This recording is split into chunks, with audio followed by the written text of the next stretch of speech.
এই শিয়াল বেয়াদব, যা এখানে কেন খাড়া হয়ে আছিস? দেখতে পাচ্ছিস না আমি খাবার খাচ্ছি, এইখানে তুই দাঁড়িয়ে আছিস?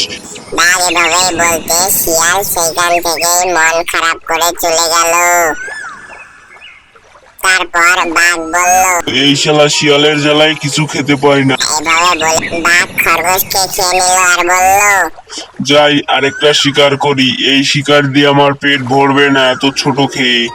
এভাবে বলে বাঘ আরেকটা শিকার ধরার জন্য রওনা দিল।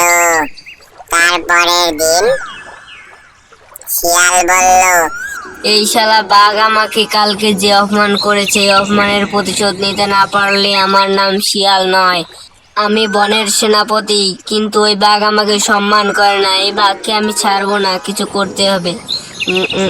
আইডিয়া, এই বাঘকে মারার একটা সেই আইডিয়া হয়েছে, বাঘ জব্দ হবে আর বাঘের হাত থেকে আমি মুক্তিও পাবো। এই অনুযায়ী কাজ করতে হবে। হ্যাঁ, তাহলেই বাঘ মরবে। এভাবে বলে শিয়াল সেইখান থেকে চলে গেল।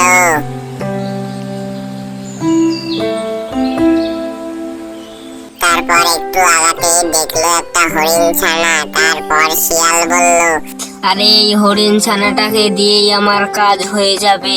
এভাবে বলে শিয়াল হরিণের দিকে লাফ দিয়ে ঝাঁপায় পড়লো আর হরিণ ছানাটাকে শিকার করে নিল। শিকার করে নেওয়ার পর তার ভিতরে বিষ ঢুকাতে লাগলো। সে এভাবে অনেকক্ষণ বিষ ঢুকার পর বলল, হয়ে গেছে কাম, এবার যাই। এভাবে বলে শিয়াল বাঘের কাছে চলে গেল।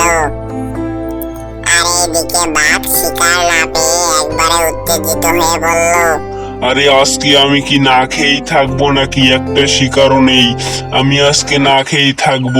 এভাবে বলতেই শিয়াল সামনে দিয়ে এসে হাজির আর বলল, তো এই যে বাঘ মামা, আমি একটা হরিণ পেয়েছি, এটাকে নেও।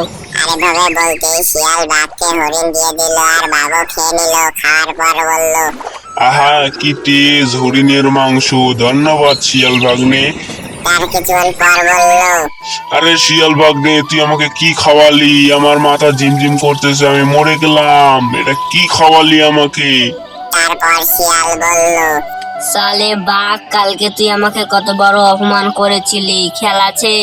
তারই প্রতিশোধ নিলাম। হা হা হা। আমার সাথে লাগতে আইসো না, কারণ আমি শিয়াল সেনাপতি, জঙ্গলের সেনাপতি আমি, আমার সাথে কেউ লাগতে পারবে না। এভাবে বলে শিয়াল সেইখান থেকে চলে গেল। তো বন্ধুরা, ভিডিওটা কেমন লাগলো কমেন্টে জানান। এরকম ভিডিও পাওয়ার জন্য আমাদের চ্যানেলটাকে সাবস্ক্রাইব করে রাখুন আর আমাদের সাথেই থাকুন।